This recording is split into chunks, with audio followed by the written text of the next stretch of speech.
देखिए, जो वर्ष 1990 का वर्ष था, वो रामलला की जो प्राण प्रतिष्ठा आज हो रही है, उसके लिए एक ऐतिहासिक वर्ष था।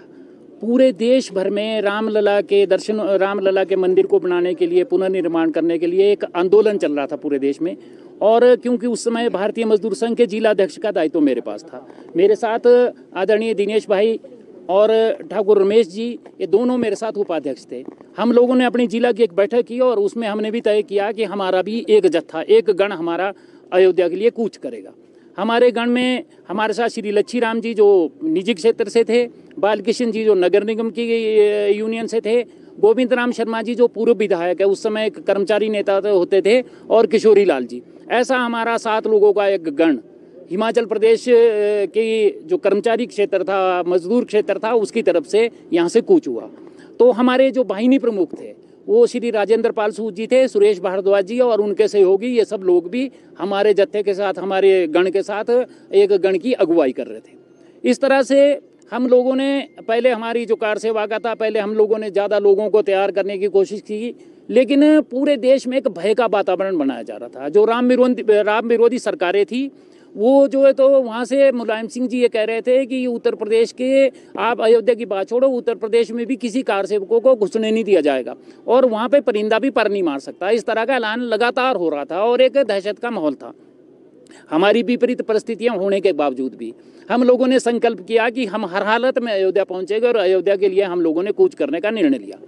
तो 27 तारीख को हम लोगों का यहाँ पर जो शिमला का सनातन धर्म मंदिर है, उसमें हम लोग सब इकट्ठे हुए। वहाँ से हमारे को विधिवत विदाई हुई। जब बस स्टैंड में हम लोग पहुँचे तो हमारे अभिभावक भी वहाँ पे थे। बहुत ही दर्दनाक दृश्य था, सब लोग रो रहे थे, सब लोग भावुक थे। और जिस तरह से हमारी वहाँ से विदाई हुई एक बस में, हम वहाँ से कालका पहुँचे। कालका में जैसे ही हम कालका से पीछे हमारे को उतार दिया गया और हम हिमाचल प्रदेश से वहाँ से पैदल गए। हम लोगों ने अलग अलग एड्रेस हमारे पास थे, उस एड्रेस के मुताबिक हम अपनी अपनी सीटों पर बैठ गए और हमारे जो भी पूछताछ वहाँ से शुरू हुई, क्योंकि हरियाणा में उस समय कांग्रेस की सरकार थी, इसलिए वहाँ से हमारी छानबीन शुरू हुई।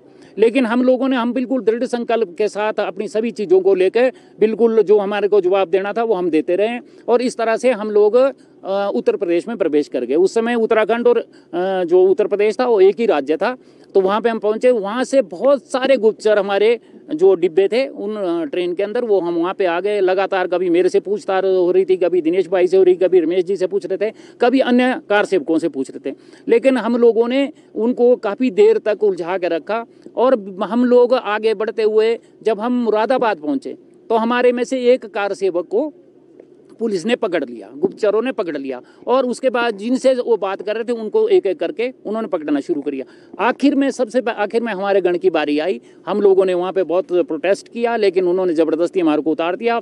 और मुरादाबाद की जब रेलवे स्टेशन पे हमारे को उतारा गया, वहाँ काफ़ी ज़ोर से हंगामा हम लोगों ने किया। और जब हंगामा हुआ तो हमने नारे लगाए कि रामलला हम आए हैं, मंदिर वहीं बनाएंगे। जब ये नारे सुने तो सैकड़ों की संख्या में बहनें वहाँ पर हमारे स्वागत करने के लिए आई। उन्होंने बोला कि भाई हम आप लोगों के साथ है और आपका उत्तर प्रदेश में इस मुरादाबाद में जो कि काफ़ी मुस्लिम बहुल क्षेत्र है, वहाँ पर आपका स्वागत है। हमारे को बड़ा उत्साह हुआ और हमारे को एक अस्थाई जेल में, जो एक स्कूल था, उस अस्थाई जेल में हमारे को रखा गया।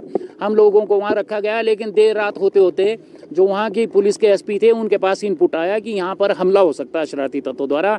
तो उन्होंने कहा कि आपको हमारे को शिफ्ट करना पड़ेगा और रात को 12 बजे वहाँ से हमारे को बिजनौर की जेल के लिए उन जो उत्तर प्रदेश की पुलिस थी उन्होंने वहाँ से शिफ्ट किया। हम लोगों ने उसका प्रोटेस्ट किया कि आप कहाँ ले जा रहे हैं। और बिजनौर की जेल के सामने काफ़ी देर तक बहुत बड़ा हंगामा होता रहा, हल्का लाठीचार्ज भी हुआ। उसके बाद हमारे को असली बिजनौर की जेल में अंदर रखा गया। एक अलग बार्ग में हम लोग थे।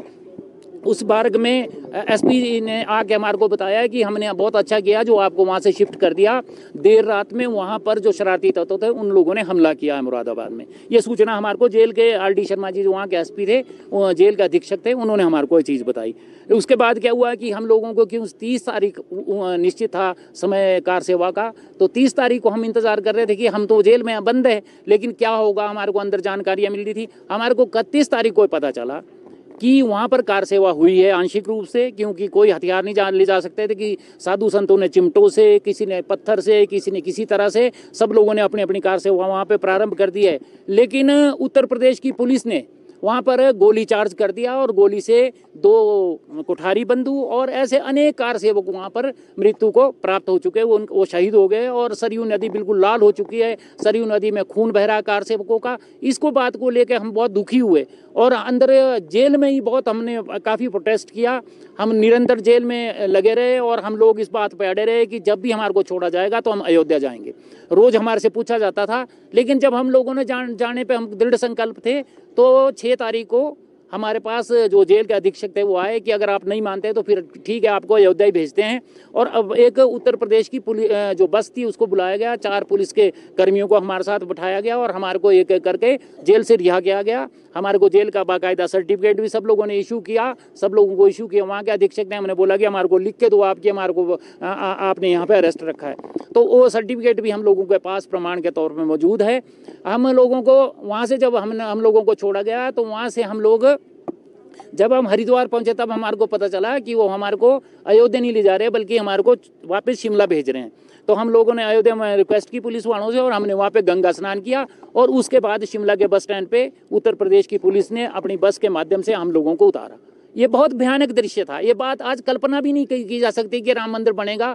सारी ताकतें राम मंदिर का विरोध कर रही थी और जो धर्मनिरपेक्ष नेता थे वो पूरी तरह से विरोध कर रहे थे। लेकिन हम लोगों ने उस समय जोखिमपूर्ण बात यह है कि कर्मचारी होते हुए, मजदूर होते हुए अपने काम को, अपने सब चीज़ों को दांव पर लगा के हमारे जो जत्था था, हमारा जो गण था, वो बाकी लोगों में एक अलग तरह का गण था, क्योंकि बाकी कोई राजनीतिक क्षेत्र से था, कोई किसी और क्षेत्र से था, कोई विश्व हिंदू परिषद की तरफ से था, लेकिन हम BMS की तरफ से जो गए थे उसका उल्लेख मैंने आप लोगों के सामने किया है।